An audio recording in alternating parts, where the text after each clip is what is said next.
Police శాఖలో అవినీతి పెరుగుతోందని సర్వత్రా ఆందోళన వ్యక్తమవుతుంది. విశాఖ పోలీస్ కమిషనర్ శంకబ్రత బాగ్చి ఎంతమందిని సస్పెండ్ చేసినా సరే పరిస్థితి మారడం లేదని చెప్పాలి. ఈ నేపథ్యంలో ఒకేసారి 110 మంది ఎస్ఐలను బదిలీలు చేయడం రాష్ట్రంలో చర్చనీయాంశమైంది.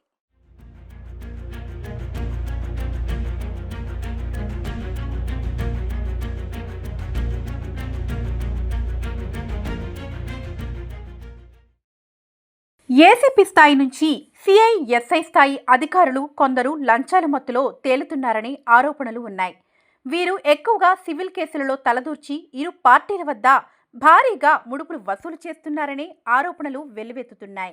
ఒకవైపు విశాఖ సిపి పోలీస్ శాఖ గౌరవాన్ని పెంచుతూ ఉంటే, మరోవైపు కొందరు అవినీతి అధికారులు పోలీసు శాఖకు చెడ్డ పేరు తెచ్చే విధంగా వ్యవహరిస్తున్నారని అంటున్నారు. విశాఖ నగరంలోని ప్రతి పోలీస్ స్టేషన్ అవినీతి కంపు కొడుతుందనే చెప్పాలి.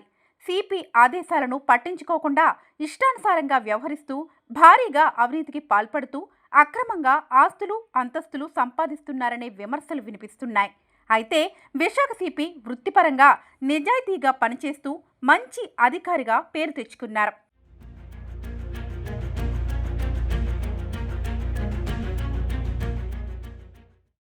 అదే బాటలో పనిచేస్తున్న డీసీపీ మణికంఠకు సైతం నిజాయితీ ఆఫీసర్గా మంచి గుర్తింపు ఉంది. రాష్ట్ర ప్రభుత్వం వీరి నిజాయితీ గుర్తించి విశాఖలో ఉన్నతమైన బాధ్యతలు అప్పగించింది. విశాఖ నగర పోలీస్ కమిషనర్గా బాధ్యతలు చేపట్టినప్పటి నుంచి పోలీసుల ఉన్నతి కోసం, వారి సంక్షేమం కోసం ఆలోచిస్తూ నేరాల నియంత్రణకు కృషి చేస్తున్న సిపి శంకబ్రత బాగ్చి అందరికీ ఆదర్శంగా నిలుస్తున్నారు. సిపి ఆదేశాలను పాటించకుండా కొందరు పోలీస్ అధికారులు అవినీతి కోపంలో కూరుకుపోతున్నారని ఆవేదన వ్యక్తమవుతోంది. విధులలో నిర్లక్ష్యం వహించకుండా, అవినీతి అక్రమాలకు పాల్పడకుండా ప్రజలకు అందుబాటులో ఉండాలని సిపి చెబుతున్నప్పటికీ ఆయన మాటలు కొందరు పట్టించుకోవడం లేదని కానిస్టేబుళ్లు వాపోతున్నారు. విశాఖలో 3 సిఐలు, 2 ఏసీపీలు సివిల్ కేసుల్లో తలదూర్చి అడ్డగోలుగా అక్రమ సంపాదన వెనకేసినట్టు పెద్ద ఎత్తున ఆరోపణలు ఉన్నాయి.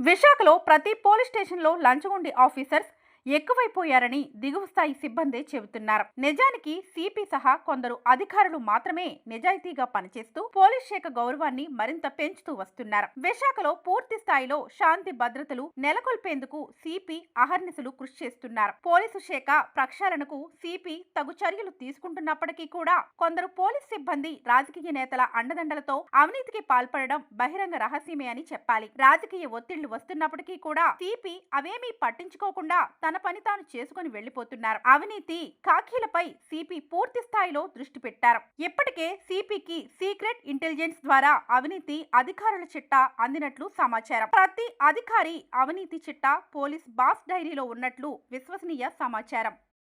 ఇప్పుడు మన వైజాగ్ నగరంలో రీసెంట్గా ఒక 110 మంది ఎస్ఐలను ట్రాన్స్ఫర్ చేయడం, 5 ఎస్ఐలను వైజాగ్ రేంజ్కి పంపడం ఒక పెద్ద ఎక్సర్సైజ్ చేశాము. మన ఉద్దేశం ఒకటి, వైజాగ్ నగరంలో ప్రతి పోలీస్ స్టేషన్లో న్యాయం జరగాలి. పేద ప్రజలు బాధపడి పోలీస్ స్టేషన్కి వస్తారండి. పోలీసు వాళ్ళు శ్రద్ధగా వినాలి. తర్వాత సాధ్యంత వరకు సమస్య పరిష్కారం చేయడానికి ప్రయత్నం చేయాలి. అవినీతి నుండి దూరంగా ఉండాలి. నిజాయితీగా పనిచేయాలి. మనకు సాక్షిగా పనిచేయాలి. సిన్సియర్గా, డెడికేటెడ్గా పనిచేయాలి. ఆ లక్ష్యంతోనే ట్రాన్స్ఫర్ చేయడం జరిగింది. అందులో 34 మంది కొత్త ఎస్ఐలు వాళ్ళు ప్రొబేషన్ పూర్తి చేశారండి. వాళ్ళకు పోస్టింగ్ ఇవ్వడం జరిగింది. కొందరు ఎస్ఐలు 3 సంవత్సరాల నుండి ఒకే పోలీస్ స్టేషన్ లో పనిచేస్తున్నారు. వాళ్ళను కూడా షిఫ్ట్ చేయడం జరిగింది. కొందరి మీద అవినీతి ఆరోపణలు ఉంటే వాళ్ళను కూడా ట్రాన్స్ఫర్ చేయడం జరిగింది.